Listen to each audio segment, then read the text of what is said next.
절씩 교독하고 마지막 절을 함께 읽도록 하겠습니다. 디모데후서 1장 1절에서 8절 말씀입니다. 제가 먼저 읽겠습니다. 하나님의 뜻으로 말미암아 그리스도 예수 안에 있는 생명의 약속대로 그리스도 예수의 사도된 바울은 사랑하는 아들 디모데에게 편지하노니 하나님 아버지와 그리스도 예수 우리 주께로부터 은혜와 긍휼과 평강이 내게 있을지어다. 내가 밤낮 간구하는 가운데 쉬지 않고 너를 생각하여 청결한 양심으로 조상적부터 섬겨오는 하나님께 감사하고 내 눈물을 생각하여 너 보기를 원함은 내 기쁨이 가득하게 하려 함이니 이는 내 속에 거짓이 없는 믿음이 있음을 생각함이라. 이 믿음은 먼저 내 외조모 로이스와 내 어머니 유니게 속에 있더니 내 속에도 있는 줄을 확신하노라.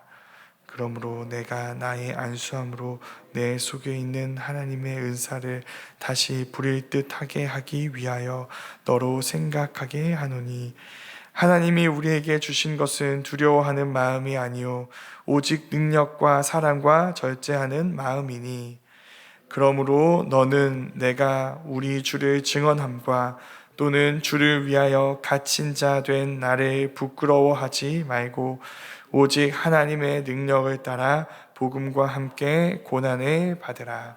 아멘. 오늘부터 시작되는 디모데후서는 사도 바울의 유언과도 같은 그의 마지막 편지입니다. 마지막이기 때문에 우리는 먼저 그의 시작을 생각하게 됩니다. 원래는 박해자 사울이었던 그가 사도 바울로서의 여정을 시작했던 곳은 어디일까요?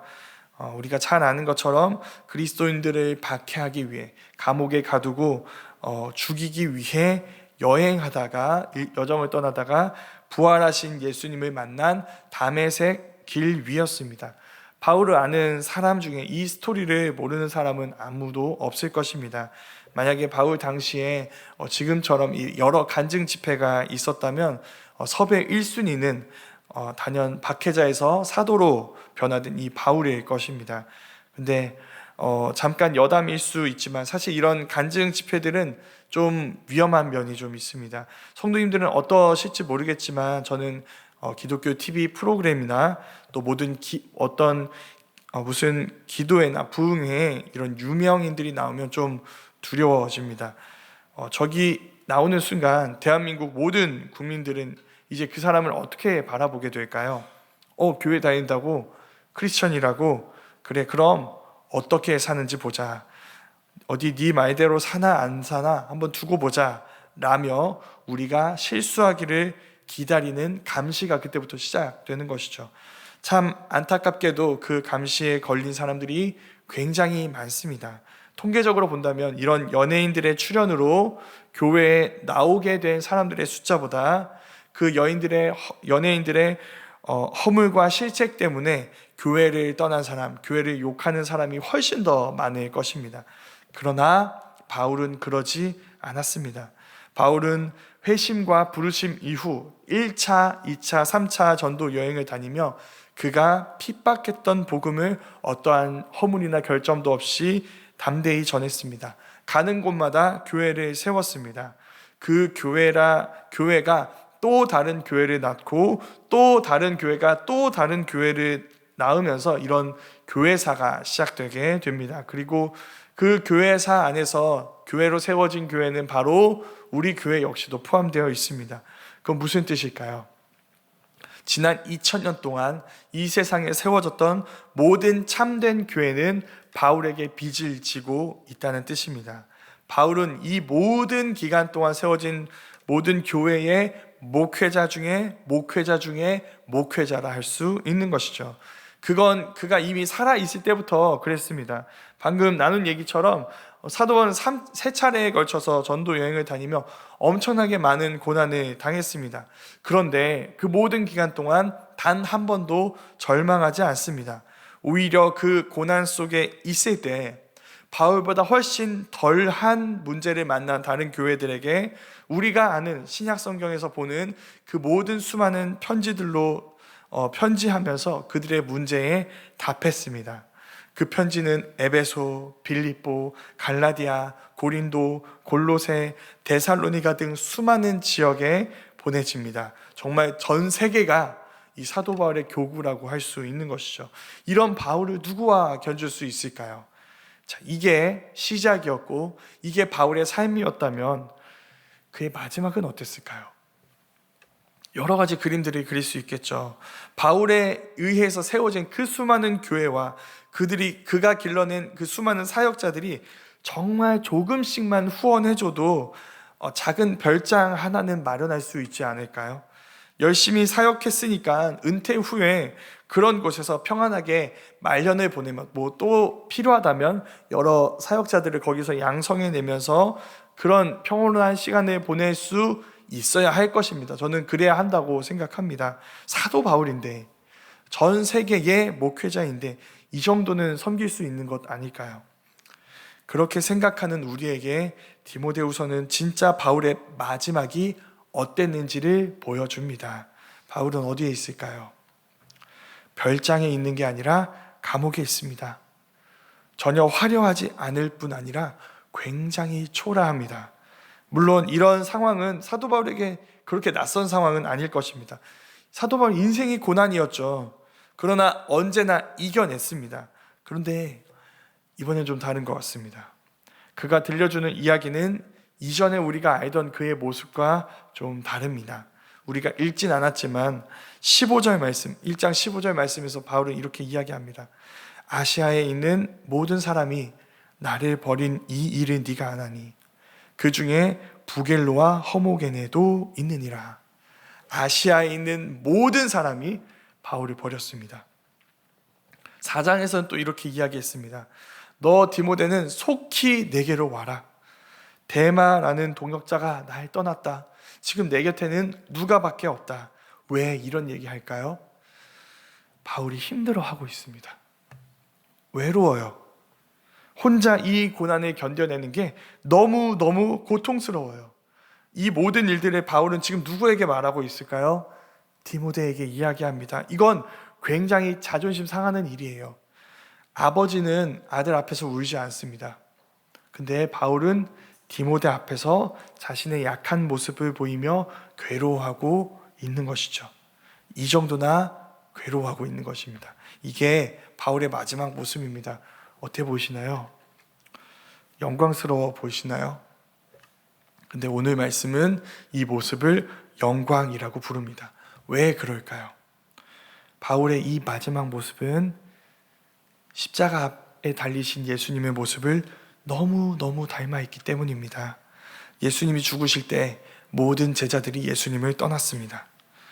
가족들도, 형제들은 보이지 않습니다. 어머니만 홀로 예수님의 죽음을 지켜보고 있어요. 그래서 예수님은 유일하게 돌아온 단 한 명의 제자 요한에게 그 어머니를 맡기시죠. 그 예수님을 연상시키듯 바울은 말합니다. 아시아에 있는 모든 사람들이 나를 버렸다. 누가만 나와 함께 있다. 바울은 바로 이 예수님의 결말에 참여하는 영광을 누리고 있는 것입니다. 이게 오늘 말씀의 핵심입니다. 오늘 우리가 읽은 말씀에서 바울은 먼저 디모데의 믿음의 여정에 대해서 이야기합니다. 내가 너를 위해 기도할 때마다 너무너무 기뻐하고 감사한다. 너의 믿음 때문에. 근데 그 믿음은 너의 외할머니 로이스와 어머니 유니게로부터 전수된 것이다. 왜 이런 이야기 할까요? 그 뒤에 나오는 7절, 8절 말씀을 보면 알 수 있습니다. 디모데가 떨고 있기 때문입니다. 디모데의 믿음이 흔들리고 있기 때문이죠. 바울의 투옥 소식을 듣고 디모데는 두려워합니다. 그리고 바울 때문에 부끄러워하고 있습니다. 우리는 그런 디모데를 이해할 수 있습니다. 이런 마음이죠. 저 감옥이 평생 복음을 전해온 사도의 결말이라는 말인가? 저게 우리가 믿는 복음, 기쁜 소식인가? 복음은 로마 황제가 아니라 예수님이 온 세상의 왕이라고 얘기하는데 왜 이 세상은 그런 복음과 달리 로마 황제의 뜻대로 교회가 핍박을 당하고 사도 바울이 감옥에 있는가? 왜 복음과는 반대로 예수님이 아니라 로마 황제의 뜻대로 이 세상이 돌아가는 것처럼 보이는가?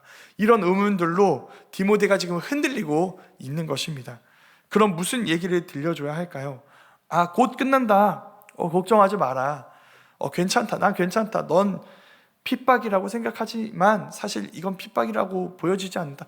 잘 살고 있다. 라고 하면서 디모데를 안심시켜야 할 것처럼 보입니다.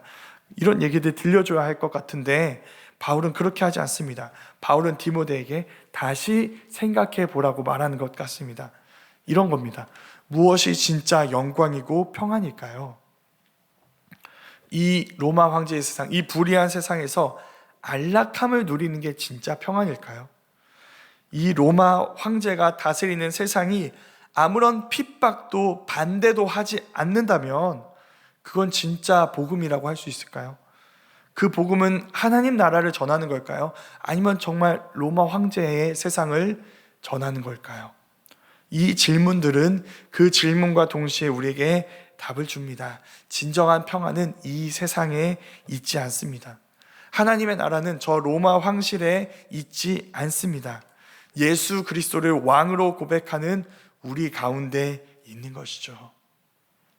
우린 우리보다 먼저 핍박을 당하신 주님 안에서만 평안할 수 있습니다.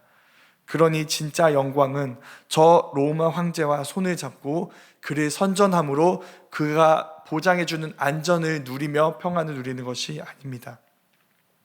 예수 그리스도의 길에 참여하여 그를 증거하는 것, 그를 따라가는 것, 그를 닮아가는 것, 그 예수 그리스도 안에서 완성될 하나님 나라를 미리 경험하고 증거하는 것이 우리의 진정한 영광입니다. 그러니 디모데야, 하나님이 주시는 능력을 힘입어 복음과 함께 나와 함께 고난을 당하라. 이것이 디모데를 향한 바울의 메시지이자 우리들을 향한 부르심의 메시지입니다.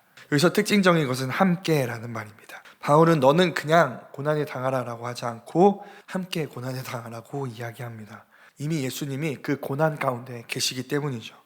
예수님이 고난을 당하셨고 그 고난에 참여하는 바울이 거기 있습니다. 그러니 그 주님과 함께하기 위해서는, 그 바울을 따르기 위해서는 우리는 그 고난 속으로 들어가야 하는 것이죠. 거기에 진정한 영광이 있기 때문입니다. 우리 모두가 그 부르심에 응할 수 있기를 소망합니다. 이 세상에 저항하지 않는 평안함이 아니라 하나님 나라를 경험하고 그 나라를 증거하는 주님의 백성답게 오늘도 믿음으로 기꺼이 주님을 따르기 위한 불편함을 감당하며 고난 속에서 주님과 함께하는 평안을 누리며 망설이고 주저하고 있는 수많은 디모데들에게 여기서 우리 주님과 함께 복음을 위하여 고난을 당하자, 여기서 기꺼이 주님을 따르기 위한 불편함을 감당하자라고 이야기하며 그 믿음의 여정을 살아갈 수 있는 우리 모두가 되기를 소망합니다.